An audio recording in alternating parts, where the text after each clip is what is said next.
ఇక్కడి కృష్ణా గుంటూరు గ్రాడ్యుయేట్ స్థానంలో మొత్తం 30 మంది తలబడుతున్నారు. ఈ స్థానంలో 3,46,529 మంది గ్రాడ్యుయేట్లు ఓటర్లుగా ఉన్నారు. సో మరి అక్కడ పోలింగ్ ఎలా సాగుతోంది, ఏర్పాట్లు ఎలా ఉన్నాయి, వీటి నుంచి మనం తెలుసుకుందాం.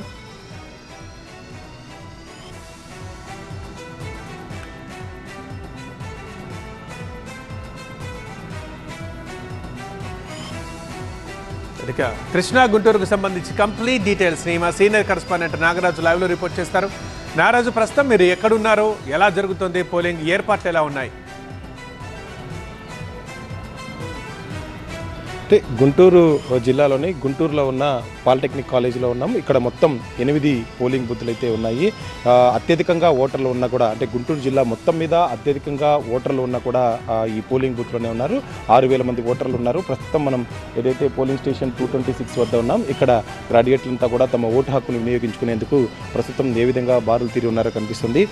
ఉదయం 8 గంటలకి పోలింగ్ ప్రారంభమైన దగ్గర నుంచి కూడా ఓటర్లంతా కూడా వచ్చి తమ ఓటు హక్కును వినియోగించుకునేందుకు క్యూ లైన్లో అయితే వేచి ఉన్నారు. ప్రధానంగా గుంటూరు జిల్లాలో మొత్తం మీద 1,08,000 ఓట్లు ఉన్నాయి. అదేవిధంగా కృష్ణా గుంటూరు జిల్లాలో మొత్తం మీద కలిపి 3,47,116 ఓట్లు ఉన్నాయి.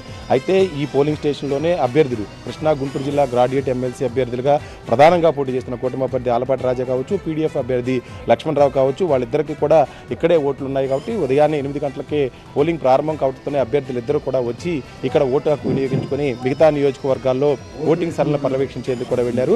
అయితే ఓటింగ్ అయితే ప్రస్తుతం చాలా చురుగ్గానే ఉంది. అయితే వచ్చి క్యూ లైన్లో నిలబడిన ఓటర్లు మాత్రం కొంత ఎక్కువ సమయం ఓటు వేసేందుకు తీసుకోవడంతో వచ్చిన అభ్యర్థులు కూడా, వచ్చిన ఓటర్లు కూడా ఎక్కువసేపు ఇక్కడ క్యూ లైన్లో వేచి ఉండాల్సిన పరిస్థితి అయితే కనిపిస్తూ ఉంది. మొత్తం మీద అయితే ప్రశాంతంగా ఎన్నిక జరుగుతూ ఉంది. మొత్తం కృష్ణా గుంటూరు ఉమ్మడి జిల్లాలో కలిపి 33 అసెంబ్లీ నియోజకవర్గాలు ఉన్నాయి. 6 పార్లమెంటు లోక్సభ స్థానాలు ఉన్నాయి. ఈ స్థానాల పరిధిలో ప్రస్తుతం అయితే పోలింగ్ ప్రశాంతంగా కొనసాగుతూ ఉంది. ఎక్కడా కూడా చిన్న ఇష్యూ కూడా జరగకుండా పోలీసులు అయితే పటిష్టమైన భద్రత ఏర్పాటు చేశారు.